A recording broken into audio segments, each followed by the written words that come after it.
আমি যে ভিডিওগুলো করে থাকি আসলে আমি নিত্য নতুন কোনো ভিডিও করতে পারি না।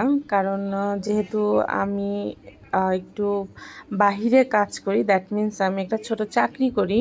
এজন্য আমার আসলে ওইভাবে ভিডিও করা হয় না। আর আমি নরমালি যে ভিডিওগুলো করি সেগুলো হচ্ছে আমি প্রতিদিন যে রান্নাগুলো করি ওই রান্নাগুলোই আপনাদের সাথে একটু শেয়ার করি। আর আজকে আমি যে রান্নাটা করব সেটা হচ্ছে রুই মাছ দিয়ে ফুলকপি, বেগুন, আলু।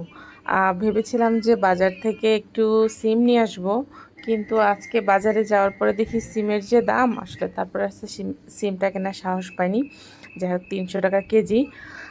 তো এই যে প্রথমে আমি মাছগুলো লবণ হলুদ মাখিয়ে নিয়েছি। এরপর হচ্ছে মাছগুলো আমি একটু হালকা করে ভেজে নেব। যেহেতু আমার বেশি ভাজা মাছ পছন্দ না, এই জন্য আমি হালকা করে ভেজে নিচ্ছি।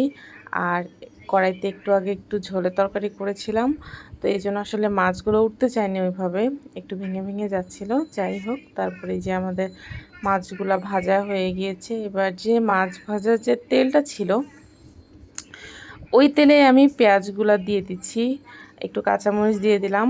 আর আমি এই রান্নাটা বেশিরভাগই হচ্ছে কাঁচামরিচটা দিয়েই করব। অল্প একটু শুকনো মরিচের গুঁড়ো দেব, জাস্ট কালারের জন্য, আর কিছু না। এই মরিচ পেঁয়াজ মোটামুটি হালকা ভাজা হয়ে গিয়েছে। এরপরে আমি একটু পানি দিয়ে দিলাম, যে পুড়ে যেন না যায় এই জন্য। এরপর আমি একে একে সবগুলো মশলা দিয়ে দিচ্ছি। একটু হলুদ গুঁড়ো দিলাম, একটু মরিচের গুঁড়া জাস্ট কালারের জন্য, একটু জিরে গুঁড়া। আর আমি সাধারণত মাছে কোনো ধরনের আদা রসুন ইউজ করি না। এখন হয়তো অনেকে বলতে পারেন যে আদা রসুন ছাড়া কিভাবে মাছ রান্না করে। তো যাই হোক, আমি ছোটোবেলা থেকে আসলে এইভাবে খেয়ে অভ্যস্ত, এই জন্য আসলে আমার মাছের মধ্যে আদা রসুনটা ভালো লাগে না। আর এই জন্যই আমি হচ্ছে পেঁয়াজ শুধু মশলার মধ্যে শুধু জিরে গুঁড়োটা দিই, ধনিয়া গুঁড়োটাও দিই না। এই তো আমার মশলা কষানো শেষে যে আমি সবজিগুলো দিয়ে দিলাম। এবার সবজিগুলো ভালো করে কষিয়ে নেব। তো আমার এই যে সবজিগুলো মোটামুটি দেখতেই পাচ্ছেন যে কষানো হয়ে গিয়েছে, সবজিগুলো একটু নরমও হয়ে গিয়েছে। এবার আমি এর মধ্যে হচ্ছে পরিমাণ মতো ঝোল দিয়ে নেব।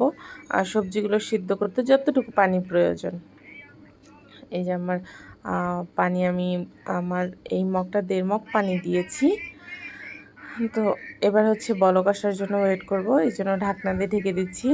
বলক আসার পরে আমি আসলে মাছটা দিয়ে, এই যে মাছটা কিছুটা দিয়ে দিয়েছি, কিছুটা আপনাদেরকে দেখানো হয়নি।